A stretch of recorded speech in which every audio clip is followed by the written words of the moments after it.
یہ معجزہ اور کرامت ہوتی کیا ہے؟ اللہ تبارک و تعالی نے سورۃ الانفال میں نبی کریم صلی اللہ علیہ وسلم کو ارشاد فرمایا وما رمیت اذ رمیت ولکن اللہ رمی، اے نبی صلی اللہ علیہ وسلم، وہ جو آپ نے پھینکا تھا وہ آپ نے نہیں پھینکا تھا لیکن وہ اللہ نے پھینکا تھا۔ اب نبی کریم صلی اللہ علیہ وآلہ وسلم نے ایک مٹھی خاک لے کر کفار کی طرف پھینکی، کفار اندھے ہو گئے۔ اس ایک مٹھی سے کفار کا اندھا ہو جانا یہ خلاف عقل ہے، اور یہ اللہ تعالیٰ کی قدرت سے ہی ممکن ہے، یہ محال ہے ظاہری طور پر، عقلی طور پر۔ تو یہ جو ہوا، اللہ کی قدرت کا ظہور جو ہوا، یہ معجزہ ہے۔ تو اس کو اللہ تعالیٰ نے یہ فرمایا کہ یہ آپ کا پھینکنا دراصل اللہ کا پھینکنا تھا، یعنی ظاہری طور پر تو آپ پھینک رہے تھے، وہ مٹھی خاک کی آپ نے پھینکی تھی، لیکن اس کے اندر جو اندھا کرنے کی تاثیر ڈالی وہ اللہ تبارک و تعالیٰ نے ڈالی، تو وہ آپ کا پھینکنا دراصل اللہ تبارک و تعالیٰ کا پھینکنا تھا۔ تو یہ معجزہ ہے۔ اللہ تبارک و تعالیٰ نے نبی کریم صلی اللہ علیہ وسلم کے عمل کو اپنا عمل قرار دیا۔ تو معجزہ یہی ہوتا ہے کہ وہ عمل ظاہری طور پر نبی کا ہوتا ہے، نبی کے ذریعے سے اللہ کی قدرت کا ظہور ہو رہا ہوتا ہے۔ اور وہیں پر اللہ تعالیٰ نے ارشاد فرمایا ہے فَلَمْ تَقْتُلُوهُمْ وَلَكِنَّ اللَّهَ قَتَلَهُمْ، صحابہ اکرام کو اللہ نے فرمایا وہ جو تم نے ان کو قتل کیا تھا، دراصل وہ تم نے قتل نہیں کیا تھا بلکہ ان کو اللہ نے قتل کیا تھا۔ تو 313 افراد کا یا چند افراد کا اپنے سے 3 گنا زیادہ تعداد کو قتل کر دینا، ان کو شکست دے دینا، ان پر غالب آ جانا، جبکہ ان کے پاس دنیاوی اسباب بہت زیادہ ہوں، ظاہری اسباب بھی زیادہ ہوں، طاقت بھی زیادہ ہو، قوت بھی زیادہ ہو، اور کم قوت والے، کم طاقت والے، کم اسباب والے ان پر غالب آ جائیں، تو یہ اللہ تعالیٰ کی قدرت ہے۔ اور وہ جو غالب آئے ہیں، وہ جو اللہ کے بندے ہیں، یہ ان کی کرامت ہے۔ تو صحابہ اکرام علیہم الرضوان کا ان پر غالب آ جانا یہ اللہ کی قدرت تھی اور صحابہ اکرام علیہم الرضوان کی کرامت تھی، نبی کریم صلی اللہ علیہ وسلم کا معجزہ تھا۔ اسی سے آپ سارے باتوں کو سمجھ لیں کہ جو بھی معجزہ نبی کے ذریعے سے ظاہر ہوتا ہے وہ دراصل اللہ تعالیٰ کی قدرت ہوتی ہے، اور اللہ کے بندے اس قدرت کے ظہور کا سبب ہوتے ہیں اور مظہر ہوتے ہیں۔ اس سے ایک تو اللہ کی قدرت معلوم ہوتی ہے، دوسرا اللہ کے نبی کا معجزہ ظاہر ہوتا ہے، ان کی نبوت پر دلالت کرتا ہے، اور اللہ کے ولی کی ولایت پر وہ کرامت دلالت کرتی ہے۔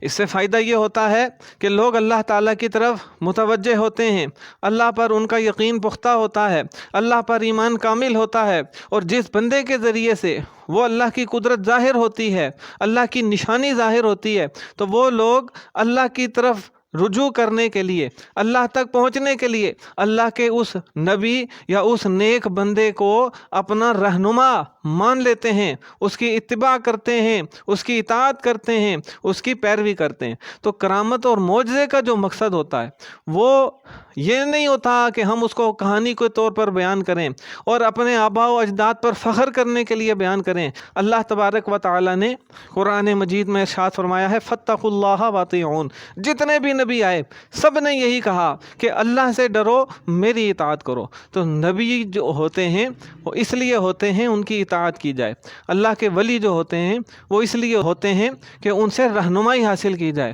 ان کی اتباع کی جائے۔ وَاتَّبِعْ سَبِيلَ مَنْ أَنَابَ إِلَيَّ، جو میری طرف رجوع کرنے والا ہے تو اس کی اتباع کر، یہ اللہ تبارک و تعالیٰ کا حکم ہے۔ مگر ہم اتباع کی طرف نہیں جاتے، ہم ان کی کرامتیں بیان کرتے ہیں، ہم ان کے اس طرح کے معاملات بیان کرتے ہیں، بہت سی جھوٹی کرامتیں بھی مشہور ہوتی ہیں، وہ بیان کی جاتی ہیں۔ دیکھیں، جب نبی کریم صلی اللہ علیہ وآلہ وسلم نے حضرت ابو طالب کے کہنے پر دعا کی تو ابو طالب نے، آپ کے چچا نے آپ سے کہا، آپ کی شان بیان، تو نبی کریم صلی اللہ علیہ وسلم نے اپنے چچا سے کہا اے چچا، اگر تم اللہ کی اطاعت کرو گے تو اللہ بھی تمہاری دعائیں اسی طریقے سے قبول کرے گا۔ اس میں کتنا بڑا سبق ہے کہ اللہ تبارک و تعالیٰ نے نبی کریم صلی اللہ علیہ وسلم کی دعا کو فوراً قبول کیا۔ یہ نبی کریم صلی اللہ علیہ وسلم کا معجزہ ہے، اللہ تعالیٰ کی قدرت ہے، نشانی ہے۔ تو اس میں اگلوں کے لیے کیا سبق ہے؟ وہ سبق ہے جو نبی کریم صلی اللہ علیہ وسلم نے فرمایا کہ اگر تم اللہ کی اطاعت کرو گے یا میری اطاعت کرو گے اور اللہ سے ڈرو گے، اللہ پر ایمان لاؤ گے، تو اللہ تعالیٰ تمہاری بھی دعائیں اسی طرح قبول کرے گا۔ تو جو اللہ کے ولی ہوتے ہیں ان کی دعائیں کیوں قبول ہوتی ہیں؟ ان سے کرامات کا ظہور کیوں ہوتا ہے؟ اس لیے کہ وہ نبیوں کی اتباع کرتے ہیں، اللہ کے رسول کی فرما برداری کرتے ہیں، تقوی اختیار کرتے ہیں۔ اللہ تعالیٰ نے اپنے ولی انہی کو کہا جو تقوی اختیار کرنے والے ہیں، متقی ہیں، پرہیزگار ہیں۔ تو کرامات کا انکار بھی نہیں کرنا چاہیے، معجزات کا انکار بھی نہیں کرنا چاہیے، ان کا مذاق نہیں اڑانا چاہیے، یہ بندے کو کفر تک بھی لے جا سکتا ہے، اور ان کو اپنے فخر کے لیے بھی بیان نہیں کرنا چاہیے۔ ضرورت کے طور پر جہاں پر بیان کرنا بھی ہو تو وہ اس لحاظ سے بیان کیا جائے تاکہ اس کرامت کو سن کر لوگ اس بات کی طرف مائل ہوں کہ اللہ کی عبادت کرنے سے، اللہ کی اطاعت کرنے سے، تقوی اختیار کرنے سے بندہ اس مقام تک پہنچ جاتا ہے کہ اللہ تعالیٰ اس کی دعا سے ایسے ایسے کام کر دیتا ہے، یا اس کے ذریعے سے اللہ تعالیٰ ایسے ایسے کام کر دیتا ہے، اس کے ذریعے سے اللہ تعالیٰ کی ایسی ایسی قدرت کا ظہور ہوتا ہے جو عام لوگوں سے نہیں ہوتا۔ تو جب بندے کے اندر یہ چیزیں، جب بندے کو یہ چیزیں معلوم ہوتی ہیں تو پھر اس کے اندر عبادت کا شوق پیدا ہوتا ہے، تقوی کا شوق پیدا ہوتا ہے، علم حاصل کرنے کا شوق پیدا ہوتا ہے، اور اس کے اندر یہ شوق پیدا ہوتا ہے کہ میں بھی وہ کام کروں جن کاموں کو کر کے وہ اللہ کے اتنے قریب ہو گئے تھے کہ اللہ تعالیٰ ان کی وہ دعائیں بھی قبول کر لیتا تھا جن دعاؤں کا قبول ہونا عام طور پر ممکن نہیں ہوتا۔ ان کی دعاؤں سے مردے تک زندہ ہو جاتے تھے، حالانکہ جب کوئی مر جائے تو اس کا زندہ ہونا ممکن نہیں ہوتا۔ قرآن مجید میں بھی مردوں کے زندہ ہونے کا ذکر موجود ہے۔ تو اس لیے جو کرامات ہیں، معجزات ہیں، ان کا اصل مقصد یہ ہے۔ اسی طرف رہنمائی ایک حدیث مبارکہ بھی کرتی ہے جس کا خلاصہ یہ ہے کہ اللہ تبارک و تعالیٰ نے ارشاد فرمایا، جو میرے ولی سے دشمنی کرے اس سے میں نے اعلان جنگ کیا۔ اب میرا ولایت، میرا قرب بندہ کس طرح حاصل کرتا ہے؟ فرمایا کہ اللہ تعالیٰ نے ارشاد فرمایا کہ بندہ میرا قرب اور کسی طریقے سے اتنا نہیں حاصل کرتا جتنا فرائض کی پابندی سے کرتا ہے۔ تو جو اللہ نے کام فرض کیے ہیں